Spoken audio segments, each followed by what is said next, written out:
Dentistry and the law. Regulations regarding dental auxiliaries vary greatly from state to state, and the roles and the responsibilities of dental auxiliaries also vary from state to state. Statutory law. Criminal law involves crimes against society, felony, misdemeanor, infraction. Civil law involves crimes against an individual. It's contract law, tort law, and administrative law.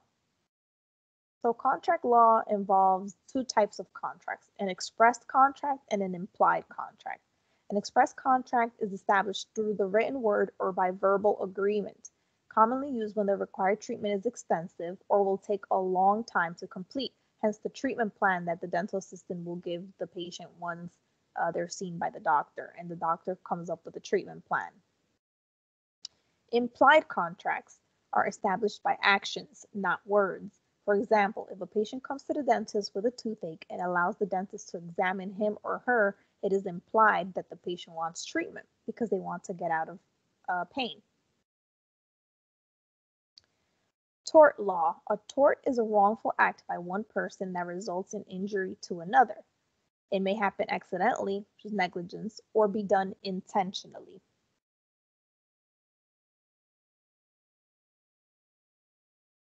State Dental Practice Act. The primary purpose of a Dental Practice Act is to protect the public from incompetent practitioners. Specifies the legal requirements for the practice of dentistry within each state. An administrative board, usually called the Board of Dentistry, interprets and implements state regulations. Contents of a typical Dental Practice Act. Requirements for licensure. Requirements for license renewal, grounds for revocation or suspension of the license, requirements for continuing education, hence CEs, duties delegated to auxiliaries, infection control regulations, requirements for use of radiation, and qualifications of health professionals who expose dental radiographs. The Board of Dentistry. The members of the State Board of Dentistry, also referred to in some states as the Dental Board, are appointed by the governor of the state. The board adopts rules and regulations that define, interpret, and implement the intent of the Dental Practice Act. The board regulates and enforces the laws of practice for dentistry within the state. Licensure. To protect the public from unqualified or incompetent practitioners, it is very important to understand the requirements for practice in your state. And in every state, anyone who practices dentistry without a license is guilty of an illegal act. And I'm sure you guys have seen the news about people who go to dentists that work out of their garage or something like that, or out of their home. These are usually dentists that don't have a license to practice, or they might have a license in their country, which is another country outside of the United States, and don't have the requirements to gain their license within the United States. So they practice illegally because they don't have a license to practice here in the United States.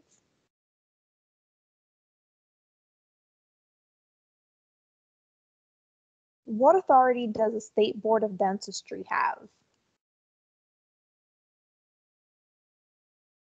The State Board of Dentistry has the authority not only to issue licenses, but also to revoke, suspend, or deny renewal of a license.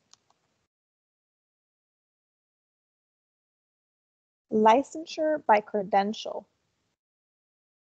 allows an individual currently licensed in one state to become licensed in another state if certain requirements are met. And the requirements vary by state. They might have to take a different exam or something to that extent in order to gain their license in another state. Expanded functions and supervision. Expanded functions are specific intraoral, which means inside of the mouth, functions delegated to qualified dental auxiliaries with additional skill and training, hence what you're going to school for, an expanded functions dental assistant, which means that you will be able to do certain procedures inside of the patient's mouth. When these functions are included in the Dental Practice Act, the dentist may delegate them to the dental auxiliary. So depends on where you go. there's certain things that the dentist will let you do inside a patient's mouth, and it'll have to be, of course, delegated by the dentist. You can't just go on your own and decide to do some procedure in a patient's mouth without the dentist's permission. Doctrine of respondent superior. A respondent superior means that the employer, who usually is the dentist, is responsible for any harm caused by the actions of an employee, yourself, while the employee is carrying out the business of the employer. So while you're doing your job of the dentist or the duties that they delegated you to do, if something happens to that patient, then the dentist is responsible for that, not yourself per se. In a dental practice, this means that the patient may sue the dentist for an error committed by the dental assistant or dental hygienist. The employee is also responsible for his or her own actions, and the injured patient may also file suit against the dental assistant. Patient of record. An individual who has been examined and for whom a diagnosis has been made by a licensed dentist and for whom treatment has been planned by the dentist. Types of supervision. Direct. Direct supervision means that the dentist has delegated a specific procedure to be performed for a patient of record by a legally qualified dental auxiliary. The dentist must examine the patient before delegating the procedure and again when the procedure is complete. The dentist must be physically present in the office while the procedures are being performed.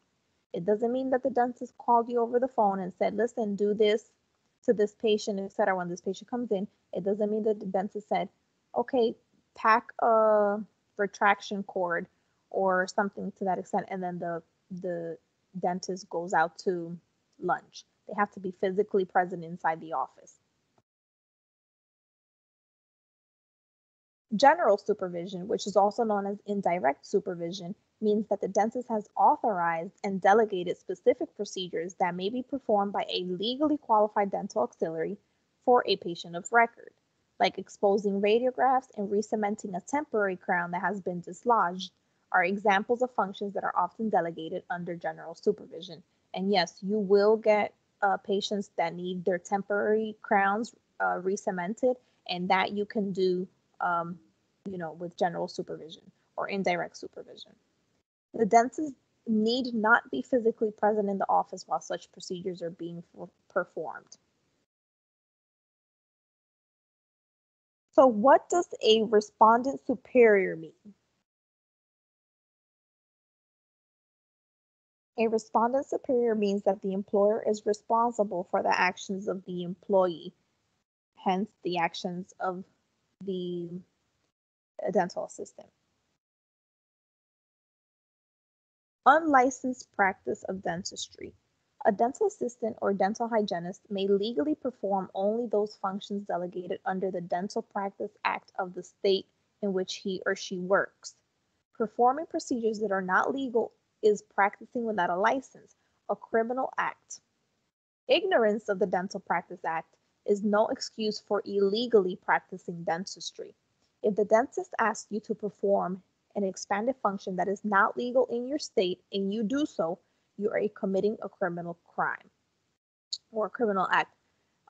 That means, remember in one of the previous chapters, I spoke about what you are allowed to do as an expanded functions dental assistant.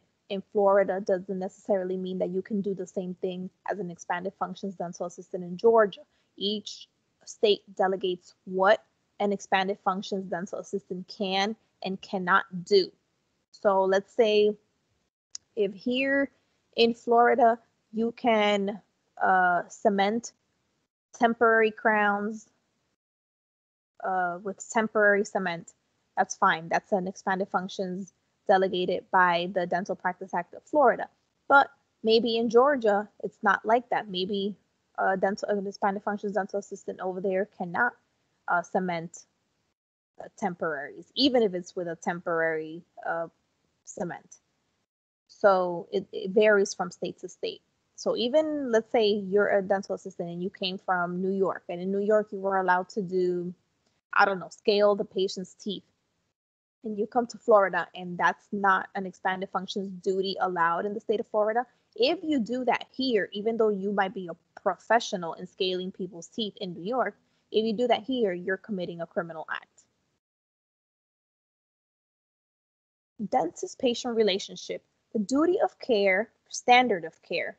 You need licensure, the use of reasonable skill, care, and judgment, and use of standard drugs, materials, and technique. Abandonment, discontinuation of care after treatment has begun, but before it has been completed. Even if a patient refuses to follow instructions and fails to keep appointments, the dentist may not legally refuse to give the patient another appointment.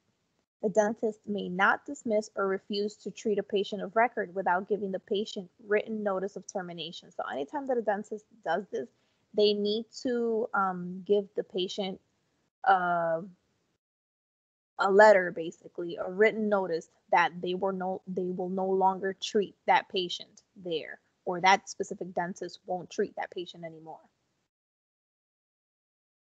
Patient responsibilities. The patient is legally required to pay a reasonable and agreed on fee for services. The patient is expected to cooperate and to follow instructions regarding treatment and home care. Due care. The patient also has legal duties to the dentist. The patient is legally required to pay a reasonable, malpractice. The 4 Ds must all be present for a malpractice lawsuit to be successful. Duty. A dentist-patient relationship must exist to establish the duty. Derelict. Negligence occurred because the standard of care was not met. Direct cause. The negligent act was the direct cause of the injury. Damages may include pain and suffering, loss of income, and medical bills, and among other things. The acts of omission and commission. In dentistry, the two types of malpractice are acts of omission and commission. The act of omission is, for example, a dentist fails to diagnose periodontal disease because he does not take x-rays or perform periodontal probing. Periodontal probing is, I don't know if you guys, some of you might know it, what an explorer is. It's like that little hook instrument that most dentists use. Well, there's something called an X-Bro, which means that at one end it has a shepherd's hook, so the hook, the little pointy instrument, and then at the other end, it has a probe, and it's like a little long stick, and it has tiny little lines engraved on it, and those are measurements. So what the dentist does is they stick that little long instrument in between the gums and the teeth, and then it tells you the measurements of healthy or unhealthy pockets of the gums. So after a certain measurement, if the measurements, the numbers start to get too high, that means that the patient has a periodontal disease, which means a gums disease. So if the dentist did not do his periodontal probing from the beginning, then that's an act of omission. So act of commission, for example, is a dentist administers 15 cartridges of local anesthetic to a very small child, resulting in serious overdose and the death of a child. So yes, the act of commission means that he was basically negligent. 15 cartridges is too much anesthetic for a small child, and unfortunately, it resulted in the death of the child.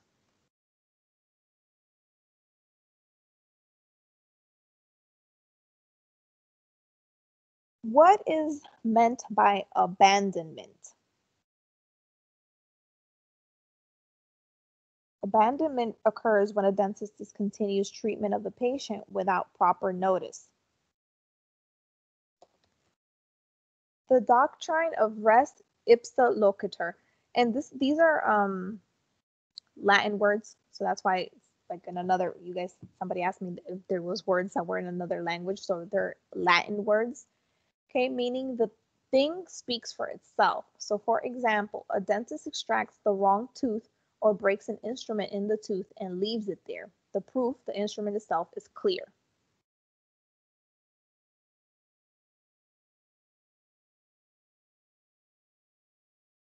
Okay, what are the 4Ds necessary for a successful malpractice suit? Okay, 4Ds, remember. So the 4Ds necessary for a successful lawsuit are duty, dereliction, direct cause, and damages. Risk management. The major areas of risk management, to prevent for the prevention of lawsuits involve excellent communication with the patients, maintain accurate and complete records. I cannot stress this enough.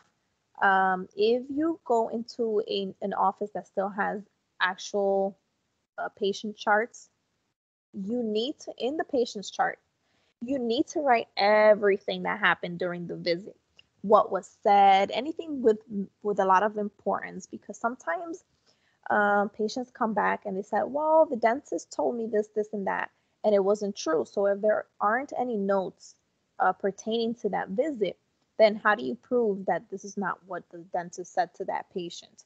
So when I was a dental assistant and I worked with the last 4 years, I did prosthodontics. I worked with a prosthodontist who did partials and dentures. And I had to be in every single consultation with the doctor and the patient. So everything that was said during the consultation, I would write it down. For example, if the doctor said, well, your teeth are not savable because of this and reason, or if you can save this tooth and get this fixed, then we can do a partial for you, etc. Anything of high importance that was said, even when if a patient got rude with the dentist, I would write it down in the notes, etc., because it will come back and it will bite you if you don't take those complete records. Okay, receiving informed consent, doing everything possible to maintain the highest standards of clinical excellence. Legal authorities have noted that the primary factor in avoiding legal problems with patients is maintaining a good rapport and open communication with all patients. Avoiding malpractice lawsuits. Prevention and good communication with the patient are the best defenses against malpractice claims. Patients are less likely to initiate a lawsuit when they have a clear understanding of the planned treatment.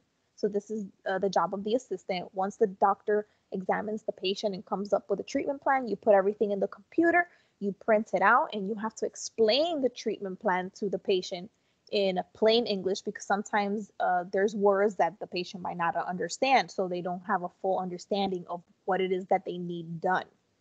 Results that can reasonably be expected. Don't make the patient think that they're going to come in with a meth mouth and that they're going to come out with perfectly beautiful movie star teeth, when that in reality that's not feasible sometimes. Potential treatment complications.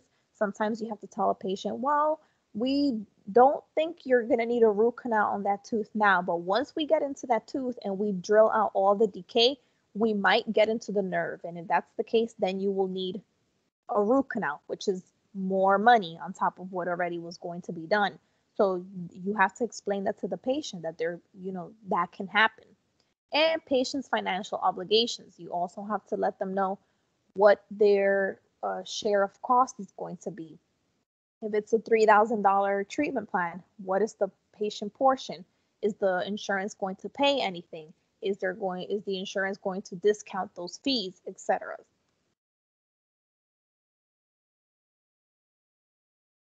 Silence is golden.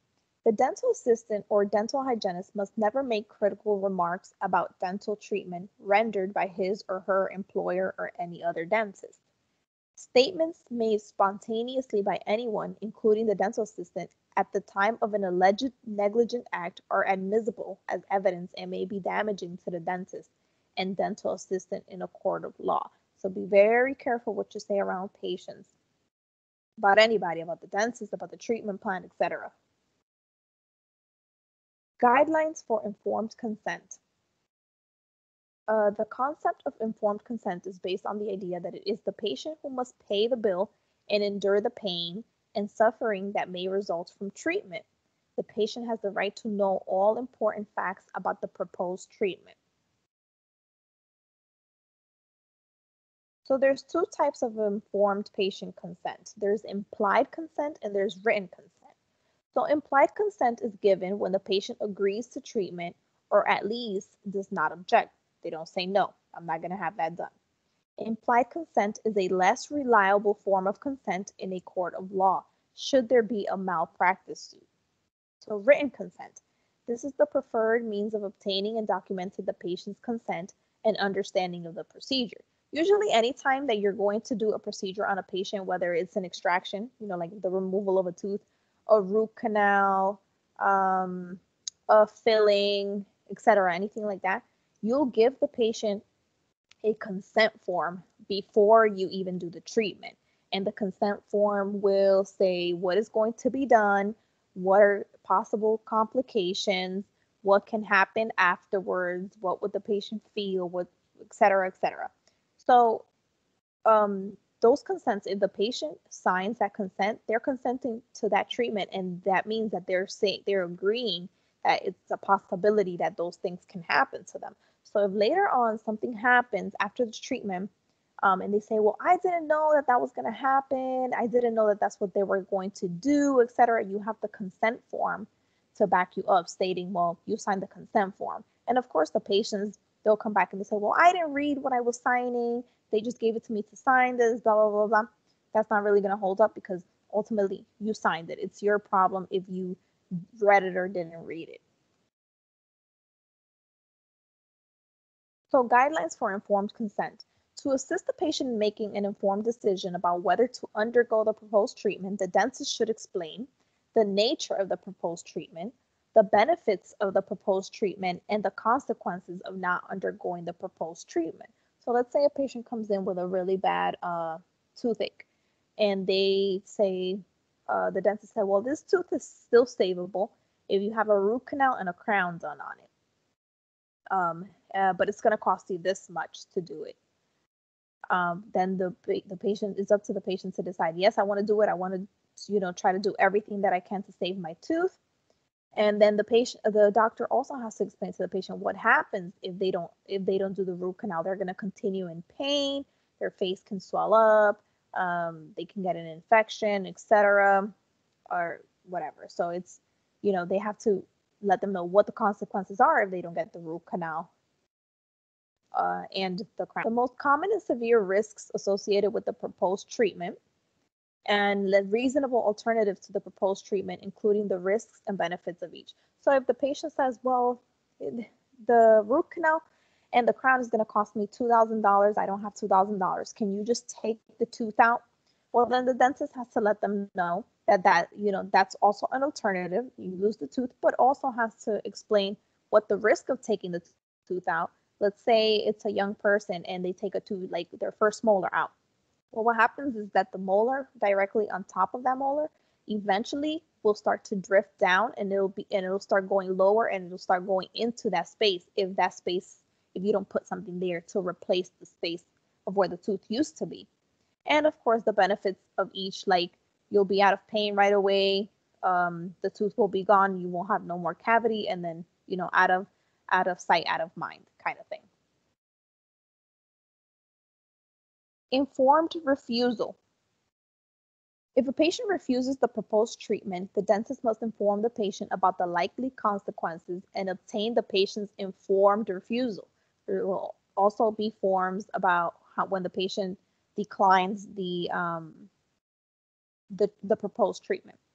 Informed refusal does not release the dentist from the responsibility of providing the standard care.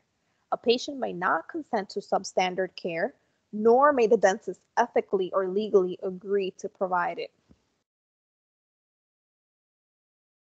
Exceptions to disclosure. The dentist does not have the duty to disclose information about proposed treatment in the following situations. If the patient asks not to be advised, the procedure is simple and straightforward, and life-threatening risks are remote, which means they're very unlikely. Treatment risk is minor, and treatment rarely results in serious adverse effects. Information would be so upsetting that the patient would be unable to weigh risks and benefits rationally. This is known as the therapeutic exception. Informed consent for minors. For minor children, which means under the age of 18, the parent or the custodial parent or legal guardian must give consent. When parents live separately, the child's personal information form should indicate which is the custodial parent. When separated parents share custody, the child's record should contain letters from each providing consent and authorization to treatment. Documenting informed consent. At minimum, the patient's records should indicate that the patient received information about risks, benefits, and treatment alternatives and consented to or refused the proposed treatment. When treatment is extensive, invasive, or risky, a written informed consent document is recommended. The patient, the dentist, and a witness should sign the written consent form. The witness will usually be the dental assistant. The patient should receive a copy of the form. The original should be kept in the patient's chart. Recommended in the following types of situation.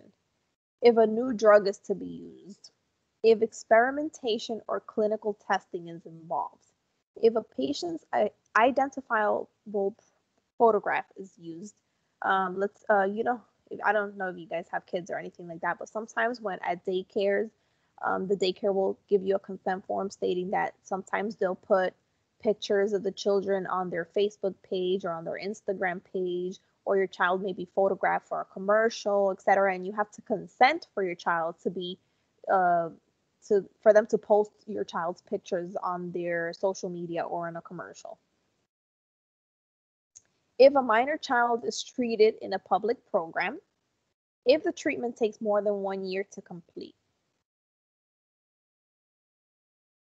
Content of informed consent forms.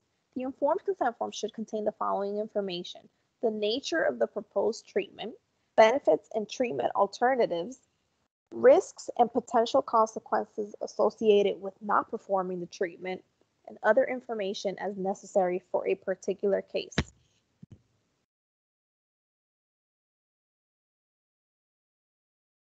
Okay, what is the difference between implied consent and written consent?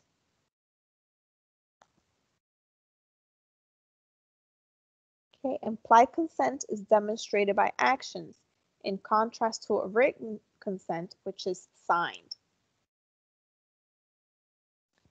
Patient referral. The dentist will commonly refer unusual cases or those beyond his or her scope of training to a specialist. Sometimes if it's a root canal for a molar, they might be referred to an endodontist because they have special microscopes, etc. Because a molar usually has about 3 to 4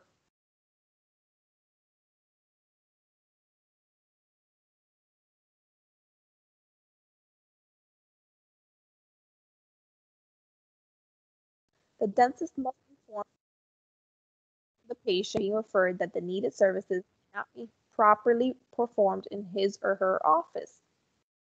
Whenever possible, the dentist should help the patient find the appropriate specialist. So sometimes as a dental assistant, when we give the patients referrals to an outside specialist, we also sometimes give them a list of the specialists that we use or refer patients to. Like if we're referring them to a root canal specialist, we'll give them a list of 2 or 3 root canal specialists that might be able to help them, that will take their insurance, that might be able to see them right away, etc. Failure to refer. Many malpractice claims involve failure of the general dentist to refer the patient to a specialist when the patient's oral condition requires special attention. Failure to recognize periodontal disease, which is gum and bone disease, and refer the patient to a periodontist is a very common cause for this type of malpractice suit. When a patient is referred to a specialist, the referral should be thoroughly documented in the patient's chart. So every time you give a patient a referral, you need to make a copy of that referral. Because you need to keep one in the copy in the patient's chart, and then you need to give the original one with copies of the x-rays usually to the patient so they can take it to wherever you're referring them to. Guarantees. Outcomes of dental care cannot be completely predicted. Neither the dentist nor the staff should make a promise or claim about the outcome of care because this could be interpreted as a guarantee. There's no guarantees in dental. Contributory negligence. All broken or canceled appointments must be noted in the patient's record. If the patient discontinues treatment, the records should indicate this decision and the reason given. This information can be useful in documenting contributory negligence. Such documentations help protect the practice from legal action should a patient claim negligence against the dentist.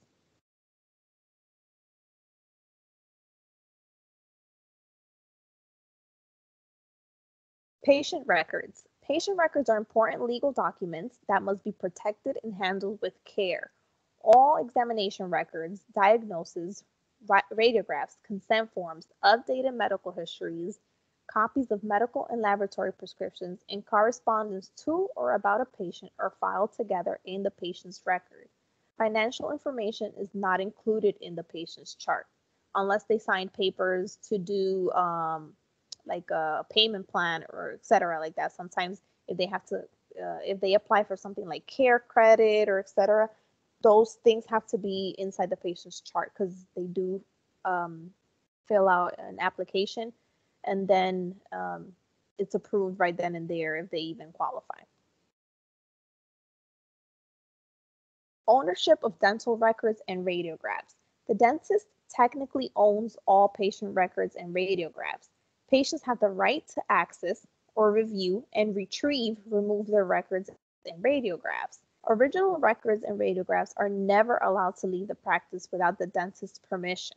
In most situations, duplicate radiographs and a photocopy of the record will satisfy the patient's need. Like if a patient says, well, I'm going to go to another practice, I need copies of all my x-rays and everything that was done here, etc. More than likely you never give their original stuff. You give them copies.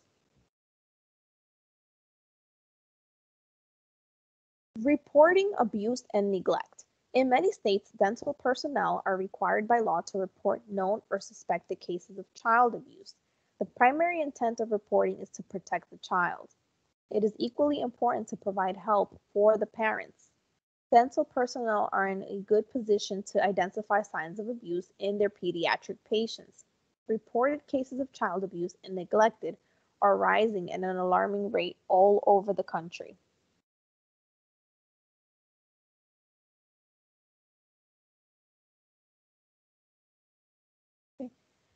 Child abuse is legally defined as any act of omission or commission that endangers or impairs a child's physical or emotional health and development. These acts include the following: physical abuse and corporal punishment resulting in injury, emotional abuse, emotional deprivation, physical neglect or inadequate supervision, sexual abuse, and exploitation.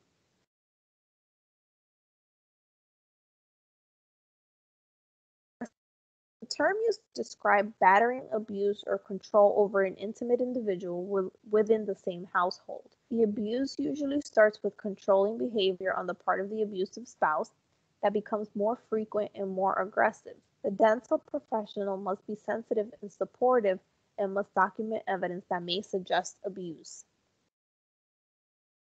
Elder abuse occurs when a relative or a healthcare provider abuses an elderly patient. As with child and spousal abuse, dental professionals should look for signs of physical abuse and for behavior that suggests abuse, such as being withdrawn. Dental neglect. The willful failure of a person or a guardian to seek and obtain appropriate treatment for caries and oral infection. Dental neglect consists of the following: untreated, rampant caries, easily detected by a layperson; chronic pain, delay or retardation in a child's growth or development; child's difficulty with or inability to perform daily activities such as playing or going to school. Immunity. Many states legally require the reporting of suspected child abuse. Immunity from criminal or civil liability for reporting is granted as required. This means that you cannot be sued for reporting your suspicions to protect a child. I used to work, I didn't work directly with her, but she used to work with a pediatric doctor that used to be in the office where I used to work at a few times a week. This lady, she was a dental assistant. She was very nice, very sweet, but she wanted to call the police or DCF on almost every single parent that she saw with their child. Like it would be the most minimal thing, but she wanted to call DCF on the parents. Um, so you have to be very careful with this. You have to be kind of sure that this is what's going on. Like if it's you know, if it's a child that you see often that they come in for treatment and you see that the child always has like a black eye or a bruise or like a sprained hand or a cast or they look dirty, they look like they haven't, they have like dark circles under their eyes, they look like they haven't slept, like stuff like that is when you should you know think, should I report this, do I, what do I do? HIPAA. The purpose of HIPAA is to provide consumers with great access to healthcare insurance, protect the privacy of protected health information, promote greater standardization, and to enhance efficiency in the healthcare industry. And all dentists and all dental health professionals must follow the HIPAA regulations. Okay, it's basically to protect the patient's information.